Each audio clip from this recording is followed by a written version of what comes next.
Muri ino video ndabazana ibintu bitatu by'ubwenge umuntu wese azi yuko atunze telefone Android cyangwa se smartphone ategerezwa gukora bigatuma telefone yiwe itazigera ishuha n'umunsi n'umwe. Ndonye kubaramutsa abakunzi ba New Studio ubwenyuzi mudukurikirana muherereye ahantu hatandukanye.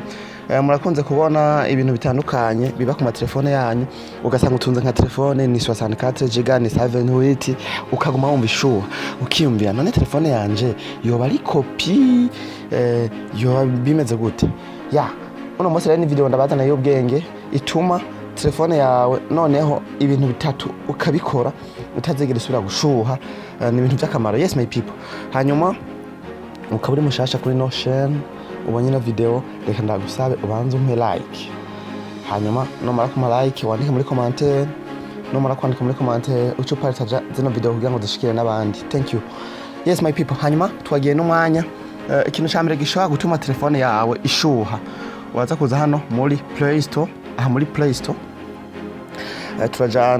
tujana n'umwanya ngenda basigurira. Hanyuma ugeze muri Play Store murabona hali hejuru ahantu hari ifoto ya profile yawe ya email ucuza ufyondeho nkuko. Hanyuma murabona ahantu handitse settings. Aha uzagushamo cyenda kuri i settings.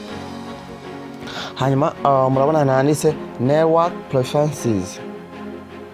Preferences kuri network preferences. Aha rero ni ikintu shingira kamaro ngenda berekereyo gituma telefone kenshi ishuha igashofa igahakwa no gutulika ucufyonda ngaha. Hanyuma murabona ahantu handitse auto update apps. Auto update apps nkuko. So abantu benshi muza gusanga bimeze nkuko ngo update with limited amount of mobile data. Then hari n'abandi muza gusanga biri kuri update over wifi only. Aha no kuvuga iki aka application kose muri telefone kaguma gasaba ku updating. Nkaje urabona nk'icugurura connection iza kuca yi updating. Umva ibi application byose biguma bikoresha inguvu bicana ko bikoresha inguvu zimwe zidasanzwe. Uravyumva inguvu zimwe zidasanzwe. Telefone ni hamwe usangira kirakora tutere aka application kose umva kaguma gakwega. Abamuza gusanga iri ngaha kuri over wifi ngaha. Usanga wifi iguma yuguruye aho uri hose. Nubwo woyugara ngaha hejuru wifi sivyo urabona nkaje wifi yama yuguruye. Nubwo woyugara ngaha hejuru uko biza kugenda sukundi wowe uraza kuyugara ubone ko wayugaye mugabo mu bwenge telefone yoyo iguma ivuga iti jewe nkishika ahantu hari wifi nca niyugurura ikoresha inguvu sinze ko ahantu muri kamatahura ati nkishika ahantu hari network nkishika ahantu hari wifi iyi application cyanda yimeta ajo. Rero kugira uhagarike ko izo nguvu zose telefone zikonsoma ucuza hano ucushira kuri don't auto update apps. Aha uza kuba ukugaye ako ni akantu ka mbere mu bintu bitatu naguteguriye uza gukora. Yes, akantu ka kabiri uraza kwinjira hano muri settings, uza kuja muri parametre, hanyuma ucuca hano handitse display and brightness.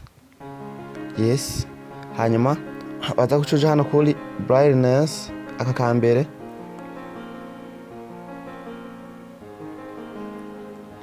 Yes, tutakusha tuja kuri iyi brightness. Hanyuma akantu ngada bateguriyemo ngenda bereke ingene ucushiramo brightness, adaptive brightness. Donc aka kantu muce mukugurura. Yes, no kuvuga akamukugurura bisigura iki? Utabona turi kuri adaptive brightness biravana na telefone. Hari haba muza gusanga ari auto brightness. Yes my people, aha rero no kuvuga iki aka gasigura iki? Urabona abantu benshi umuriro turi ngaha, abantu benshi usanga ngaha ntuze idugije igashika nkino. Ibi bintu navyo nyene sivyo byasa kushira kuri automatique kugira ngo telefone nye muri mu mwijima yo nyene yimenye. Ura hano ku mocho yo nyene yimenye. Ura hano hamiza nk'abana ukebuke yo nyene yimenye. Niyo mpamvu rero ciyo gumugujije nkuko biratuma telefone ikoresha inguvu zidasanzwe. Rero ngaha byiza ucushira kuri adaptive yo nyene ikimenya. Ngira murabibona neza yuko nk'ubu ngaha ndi ndani ndiko nkora video ndi ndani nayo nyene ko ica iwugabanya. Yes, wana ikiwugabanya yo nyene ikamenya umuco ikoresha ingene ungana. ako kara kandi kantu gusa reka mbane nduze umuco kugenda bibereke neza kugira mbandanye ndabereka video ibona neza ikeye. Hanyuma akantu kanyuma murabona uciye kuri no buto ya menu abatayizi ni iyo hepfo iyino impera uyiciyeko nkuko ibintu byose wuguruye ibintu byose by'ibi application wagira akoresha murabona biba byiyuguruye kandi biguma bikonsoma umuriro mwinshi. Ivyo rero bituma telefone nayo nyene yamana inguvu zidasanzwe murantahura bituma telefone yamana inguvu zidasanzwe bigatuma nyene ishuha kuko ibi bintu byose wari wigize kugurura biguma bikora indani mu bwenge telefone ikacira ishuha muri processeur tutatu rero tw'ubwenge nabateguriye mukomeze kunshigikira mu gukanda like mu gukora amashare. Thank you for watching.